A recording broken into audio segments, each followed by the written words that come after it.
Hey, somebody needs to crack the pecans. You have? Excellent. Good morning, afternoon, or evening. You are listening to The Professional Noticer. Hello, everyone. I'm Andy Andrews. Hey, thank you for making me a part of your week. My purpose here today with every show we do is to play the part of a best friend or a coach. I want to help you live the life of your wildest dreams by giving you access to the greatest mentors the world has to offer today.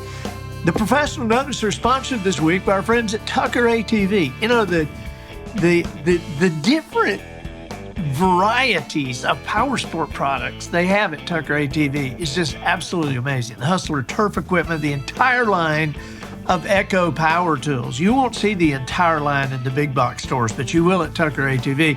They carry every make and model of Polaris ATVs. They have the big Polaris side-by-sides, even bigger Ranger Crew, the scooter things. It's unbelievable. And you have to see the showroom. Taxidermy, antique displays, and an indoor porch with a porch swing indoors. Comfortable chairs, television, free coffee. It's unbelievable. Stop in and meet Shannon and Lisa Tucker. They treat customers like family, which is why folks from 14 states have done business with Tucker ATV. Highway 43 North in Jackson, Alabama. Tucker ATV, the small town business with the national reputation. Observations and answers. That's what we do here on The Professional Noticer. And today, we have somebody with both. We have a guy that I was unfamiliar with until I read an article about him in a magazine that there was an article about me in. Somebody had handed me the magazine and said, "Look, you're in this magazine," and it was Gulf Coast magazine. And so as I'm thumbing through it, I find this guy, and I'm like, "Whoa! This guy is close by. Let's get him in for a podcast." And so this is the head of the investigative division of Children's Rescue Initiative. He has an intriguing past and an even better present. And so please welcome Angelo Fermo. Angelo, thank you for being here. Thank you. I appreciate you having me on today. It's a pleasure. I thank you guys for reaching out, and I'm excited. I was right down the road to come. Yeah, and I was looking at the picture of you and your beautiful German Shepherd, and I was thinking, man, this guy. I mean, you've had a long career in federal law enforcement, right? Yeah, working undercover and doing all kind of crazy things, and so now you are head of the investigative division of the Children's Rescue Initiative. Now, tell us what that is first. So the Children's Rescue Initiative, it's a nonprofit organization. It's based out of Pennsylvania, but they have the city of Orange Beach and the Orange Beach area and community. Tim Harry with Severance Investigations had met the founder of the Children's Rescue Initiative years ago at a conference about human trafficking and child trafficking. And whatever conference they were at, Tim fell in love with it, and he immediately tracked the head of the organization, the president, down, Bruce. And he speaks with Bruce about CRI, Children's Rescue Initiative, and falls in love with it. He's like, "I got to get you down to South Alabama and meet some people." And so Bruce starts coming down here, and he starts meeting some of the local pastors at the churches and some of the community members here in Orange Beach, and they just get behind this is before any of the movies that had come out, Sound of Freedom or any of that stuff. Bruce and his organizations, the Children's Rescue Initiative, has been doing it now for 20 years. And prior to any of the movies and stuff, Tim and them had started doing it a few years ago. And basically is they go overseas and they identify children that are slaves. And then they remove those children from those harsh conditions. And you'll see children from the age of 6 to 16. The difference between what I fell in love was not only the fact they go and rescue the children, they're then responsible for the aftercare. So not only do we raise the children, we actually then pay for the child's development from 6 to 16, or till they become 18 years of age. Right. And so that's kind of what I fell in love with. And when I was working for Homeland Security, I was the supervisory special agent for the U.S. Department of Homeland Security investigations. And I ran one of my divisions was the Child Predator Program and human trafficking. And a friend of mine had reached out to me that was a U.S. Marshal and said, "Hey, I think you need to meet these guys in Orange Beach. They're really passionate and they want to start doing domestic operations and locally here in, the Panhandle area. I came and met with them. We started getting some operations going, and then, at that point, things had changed with me in my life, and then I retired from the government. Well, when I retired, I just thought that was it. I handed them off to someone else. They were going to work directly with HSI, and then I would move on with my life. Well, probably about 2 years go by, or maybe a year and a half, and Tim Harry reaches out to me, and he says, "Hey, I'd like you to, consider we have some modifications going on the Children's Rescue Initiative board. We'd like you to be one of the board members, and we think you could bring, your experience in that realm of human trafficking and stuff to this group. Most of everybody's veterans or retired government employees at some phase or fashion of it, and what occurs is no one takes a check. So everybody that does everything, they do it, out of their own time and their own pockets and stuff. And the money that we raise through charity organizations, we use it to fund the care of the children, or we use it to fund the flights for the rescuers overseas that'll go. And we have everything from, retired Army to Navy SEALs to, you name it. You have the best of the best in the country, and you just have some really good Christian people that are there. And the churches over in the certain countries that we deal with, people ask me sometimes, they're like, well, what church did you take them to when you saved them? Did you take them to the Methodist, Baptist, or Catholic? I'm like, it doesn't work like that in some of these countries. Yeah. You're either Christian, Muslim, Buddhist, and that's it. Right. And Christians in some of these countries are a very, very small minority. So it's dangerous. It is. But you do, you see the end result when you rescue these children, because they're going to die there. I mean, that's just the reality of life in these countries. And when Tim had reached out to me and asked me to come on the board, I said, look, I'll think about it, but what I want to do is, before I commit myself to anything, I want to make sure they're legitimate and they're who they say they are, because in my previous line of work, there's a lot of evil in the world. I saw a lot of evil in that life, and you want to make sure that the people aren't, taking advantage of people and they're doing exactly what they said. And so I told Tim, I said, before I commit, I said, I want to go on an operation myself. And so in 23, I think. And you had already been on lots of operations for the government. Federal. I had been on a lot of operations already with, in South America and Central America and stuff with the U.S. government themselves under a different thing. When I go into those countries with the government, I remember going on one into Guatemala. I had 4 armored vehicles, two guys from the embassy with armed guards in every vehicle, and we would go into these communities to deal with these predator situations in these countries. Well, I've got protection. I'm protected by the United States of America in those situations, and you got a lot of leeway in those countries when you're the United States. But when you're just a charity organization, it's a whole different dynamic. No one's coming to rescue you. And where does the undercover part come in? Now, as far as the undercover operations and stuff with Children's Rescue Initiative, most of that, what we're doing is not in that realm. The undercover part came in when I was with the U.S. government side of things. I mean, that's where you're doing undercover sting operations. You're on the computer engaging with traffickers. You're recruiting people in that whole realm. And so that's where I had that base in that. We don't actually use a lot of undercover techniques in the Children's Rescue Initiative. The undercover side of things is a very interesting story, and I like to boast. I think maybe I'm one of the few that are still around that still carry the flag for Alabama, because this is a crazy story that not a lot of people would even understand. Is the very first undercover operation ever created in the United States of America was in Mobile, Alabama. Really? You would think it'd be in New York or Miami or somewhere else, but it was actually here.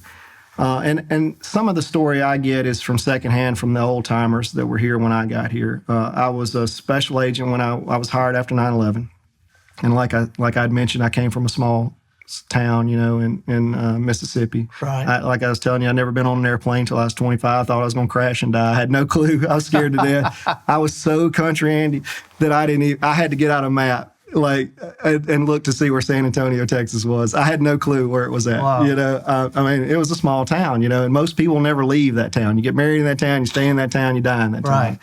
And like I told you with some of my upbringing, I was destined to get out of there. I didn't want to be a part of that anymore, And government hires me, sends me to Texas, and I loved it. I loved the job. I would have done it for free. I think they were paying me pennies on the dollar because I was working 7 days a week, any hours. I mean, here I am, 25 years old, and I just remember how cool it was. I'd be following a target down the interstate in Texas, and you call the airport, and they launch a helicopter above, and and the helicopter comes and gets on and goes, "Hold ground units back off." And I'm like, here I am, 25, directing air units over. And it's just a whole cool factor of life. And I met a gentleman down there because I was assigned after 9/11. We did a lot of stuff with it was following the money for terrorist organizations for that first year. Then after that first year, because we weren't Homeland Security yet. We were still the Treasury Department. And they switched a lot of stuff, and the FBI took over full lead of all terrorist operations. Well, when they did, they pulled just about every single FBI personnel into the terrorist, targeting centers. I mean, they pulled them out of all drugs, and they left this big void. And so then they started augmenting those voids with agents I was a custom special agent. They put us in the drug group, and basically we started targeting the cartels, tapping phones and stuff like that. I met a gentleman from Baldwin County. His name was Joe Bettner, and he liked how I worked. So just to go to show you how much the border's grown, when I met him, there were 16 special agents in Laredo, Texas. There's over 125 to 150 of them there now. Wow. And he had been sent down there. His story is you either go there as a new agent or you get sent there because D.C. puts you in timeout. You go to the border. That's where they send you for timeout. And I meet him, and he's like, "Where are you from, son?" I said, "I'm from Mississippi." And he goes, "Where you want to go?" I said, "I'm trying to get back to Mississippi." He goes, "Well, I don't know anybody in Mississippi, but if you'll come with me when the time's right, I'll bring you to Alabama." And which is just like Mississippi with bad roads. Yeah. Exactly, Andy. So one day I got an opportunity. I'll never forget, I'm in this room, I'm tapping a bunch of phones, we're doing this big takedown. Basically, when you're the case agent, you have to sit in a room and you got all the target houses in the room, and they bring all the managers in so they can tally up how much cocaine they seize and how many arrests they make. And there was a lady and her husband that just come in from D.C., and she's sitting to my right. And I'm watching them take down all these houses and everything, and I'm getting reports coming in, and she leans over to me and she goes, "Hey, they don't let people like you leave." And I was like, "What are you talking about? I'm killing it in Texas. I'm doing a great job." And they're like, "No, you're too good. They're not going to ever let you leave here." And so come a few years later, her husband becomes the boss. And so I go back to her like 2 years later, and I said, "Hey, look, this guy, Joe Bettner, wants me to come to Alabama." I said, "You told me they won't let me leave. Would you please let me go?" And she goes, "All right, let me call my husband." And I mean, even though her husband was the boss and she also worked, I knew she had the pull. She runs the house. Sure. And she called her husband and she said, "Hey, you go over there. He's going to sign your papers." And he did. He signed my papers, and he's like, "Hey, you can't ever come back to Texas." And and he called Alabama and he said, "Hey, you owe me a gift basket for this one." And I moved over thinking my career was going to be just done. I enjoy tapping phones. I'm, talking cartel targeting down there. It's just the Wild West. And I get here and think, oh, it's over with. Well, Joe Bettner starts telling me a story about how this undercover platform was created in 1987. And the only reason it's a wild story, it's an amazing story, that Pablo Escobar, everybody in the old days knew who Pablo was. He was the largest cocaine trafficker out of Colombia. Well, he had a pilot named Barry Seals. Barry Seals, there was a movie made by Tom Cruise not too long ago called American Made. Well, Barry Seals was Pablo's chief pilot flying cocaine into the United States. Well, the story I had heard was there was an DEA agent at the time that had known Barry and was his handler. I don't know the details of what occurred, but that agent ended up leaving and coming to Alabama. Well, shortly after, Reagan puts out the video of Pablo Escobar and Noriega and them loading up the cocaine, and he releases the video to the American public. And that's when they come out and do the Ronald Reagan, Nancy Reagan war on drugs speech. Right. Well, as soon as that video came out, shortly after, they end up killing Barry Seals. Well, what people didn't understand, and I didn't even understand it because you see that aspect and you think it ends there. The story I was told was that the agent that came out of, that used to be Barry's handler, had moved to Alabama.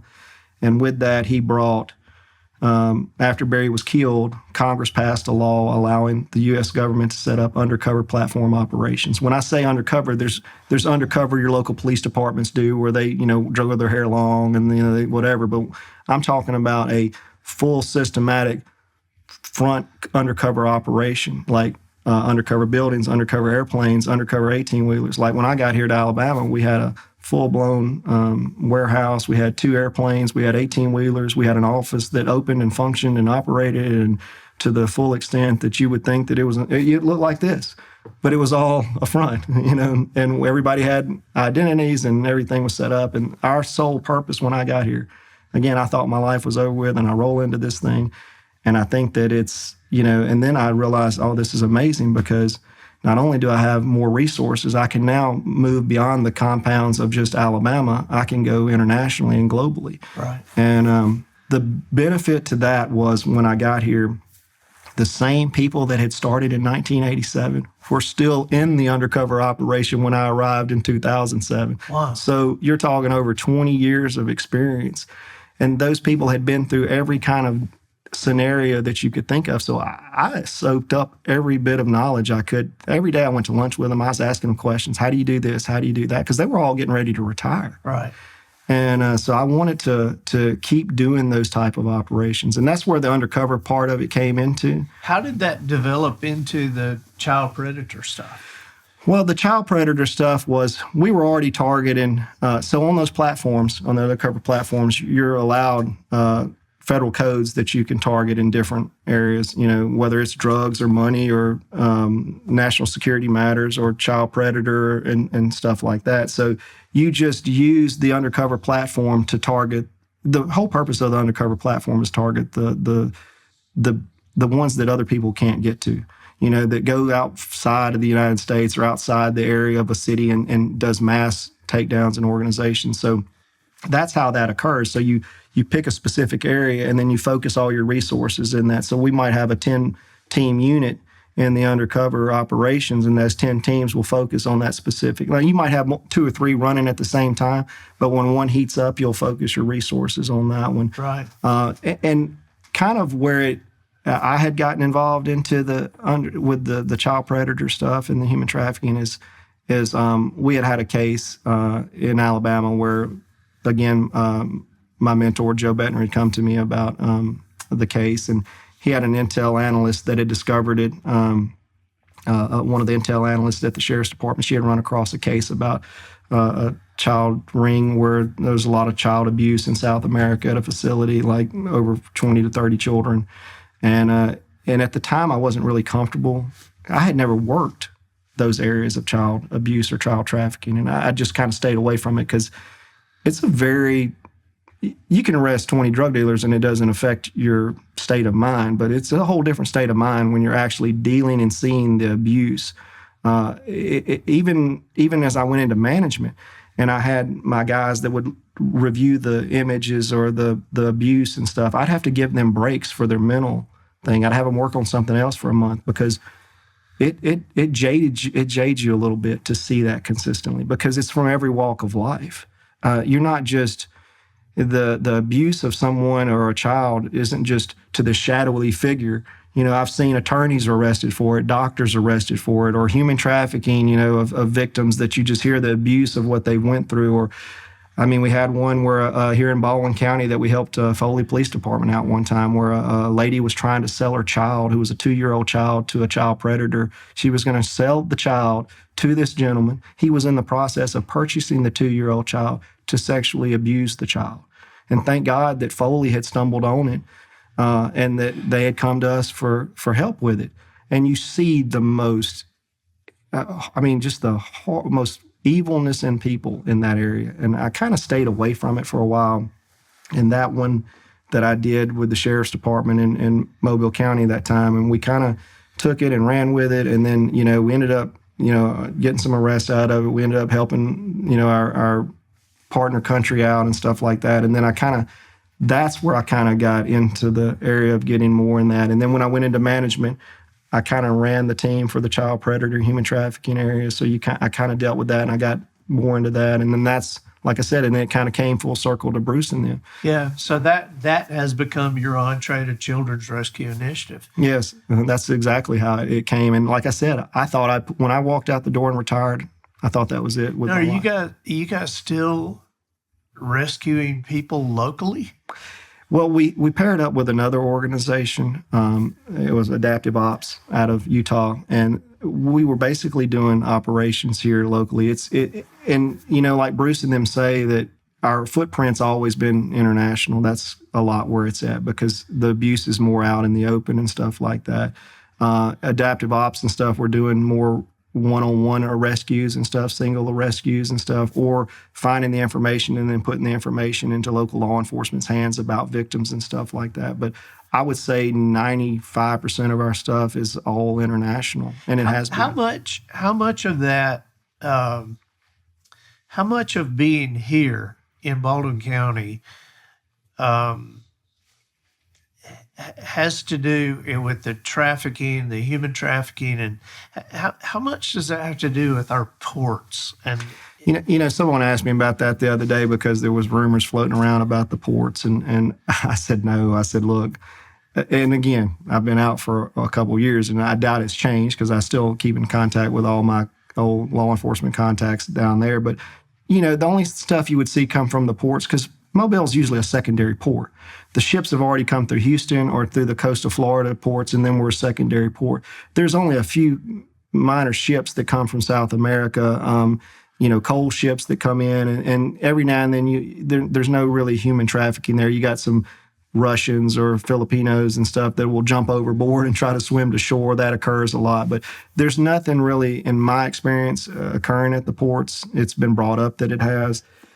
What I've seen in Baldwin County in the past, as far as trafficking, it's very scarce. As far as it's not as you hear rumors out there. I used to tip my wife had worked for DHR for years, and she's a social worker by trade, so she'd go to these conferences and come back, and she's like, some of these people would talk about all the human trafficking in Baldwin County, and I'm like, look, if I know where it's at, I would get up from my house right now with my team, and we would go down there and shut it down. I said, we go where the leads shift us to, and I said, if the local law enforcement knows about it, we follow up with those leads. I said, I've seen it throughout in Baldwin County. For example, we had a house years ago in like '08 in Alberta. A mother was trafficking her children out. She was selling them to the sex workers. She was from, I think, Mexico at the time. And this goes to tell you how long it goes. There was a little gas station out there that I think it was LA Barbecue was in at the time. And we would I ate more barbecue than you can imagine sitting in that place because the house was right across the street and we'd set on surveillance. I'm surprised I'm not 300 pounds. But, we ended up watching that place, ended up shutting it down and stuff like that. We had an incident where a lady, I think it was around 2016, she was coming from Florida on the way to the west, out west somewhere. They had just so happened to stop right around Loxley or Robertsdale. She had gotten duped into what they call a Romeo scheme. The gentleman, convinced her that he loved her, and then he, basically kidnapped her and would beat her up and threaten to kill her if she didn't sell herself out at the truck stops. So he was driving her all the way up through Florida and across, doing this to her. And thank God she was at a gas station. And the story she told us was they pull into the gas station. And it's one of those ones where the little gas place is in the middle and then you got the pumps on both sides. And while she's sitting there with that guy, or they're pumping gas, they're outside the car. A police car pulls up on the other side. And she said she knew at that moment that if she didn't run to that officer for help, that she was never getting out of that trafficking situation she was in. And she did. She ran over there and she ran to that officer. And of course, immediately that officer had a great response. I don't remember his name, but he arrested that individual and they brought the case to us and we charged him federally for human trafficking across state lines. And we got him convicted and sentenced. So you see those little sporadic, events occur. And for the most part, law enforcement, I like to say, is people, you hear all these rumors out there, and stuff. And because human trafficking and everything is a big topic right now. So you hear these things pop up. But I can tell you for a fact that every law enforcement officer I know in Baldwin County or throughout the Gulf Coast, if they know where a stash house is or someone's being trafficked or abused, you can bet they're putting their gun belt on and they're rolling over there to stop that. Right. So what can we do to help you with Children's Rescue Initiative? I think we do a big event here in January that we'll post on social media to the Orange Beach area and stuff, and just through all out Baldwin County. It'll be sometime in, I think, towards the third week of January. We did it last year, had an amazing turnout. We raised a lot of money to support our operations. I think that's something that we will send you guys, and so y'all could put out to get people engaged. Yeah, and knowledge of it. We'll have how to contact you on the show notes here. Yes, and so people can go and do their own research about this and you and but any way we can help, we will. No, I appreciate that, and like I said, the main thing is awareness, because like I said, most people. We don't just send our people overseas without any training. I mean, everybody goes through, a 2.5-week training, and they're trained by some of the best people the government's trained. So, it's pretty interesting. Like I went on one training this past year, and we're training other missionaries to go overseas, not just necessarily for our organization, but just for any other organization they get involved in, because sometimes these people go into these other countries thinking that it's all rainbow and sunshine, and it's not. It's very dangerous, and you need to be prepared for every aspect that could occur in those type of situations. So, it's get involved, spread the word, help donate for those that can't go overseas. Or locally, anything that anybody can do. And like I said, when I give you all the information, please put it out. And if people want to come to our event, it's here at the convention center here at the Wharf. And it'll be a great turnout. I mean, we were packed last year. Most of the people that were there enjoyed it, and they're like, we're going to double this size next year. And we really hope to get the word awesome. out. Well, thank you for being with us. And thank you for you. bringing this to our attention and making us aware of this. And so this is, I didn't know that you guys existed until I read about you in the article. And so thanks to Gulf Coast Magazine for that. Gulf Coast Magazine did a great job. I mean, they had reached out I guess they had heard through the grapevine and some stuff about me, and they're like, hey, we'd love to do an article on you and how it transpired into this point. And I was like, oh, thank you. And I told them they did a fantastic job. And I mean, it's funny how things work out, I mean, 2 or 3 years ago, I'm retired, and now I'm with the Children's Rescue Initiative, and I'm sitting in front of your fine listeners today. So, a great story. We've got some great people that follow this show, and so we'll be following you now. All right. Well, thank you, sir, and thank y'all for having me. I appreciate you being here. I'm Andy Andrews, the professional noticer, harnessing common sense and wisdom to plow through challenges all the way to an answer for you. And I think that'll do it for this week. Get us out of here, Matthew.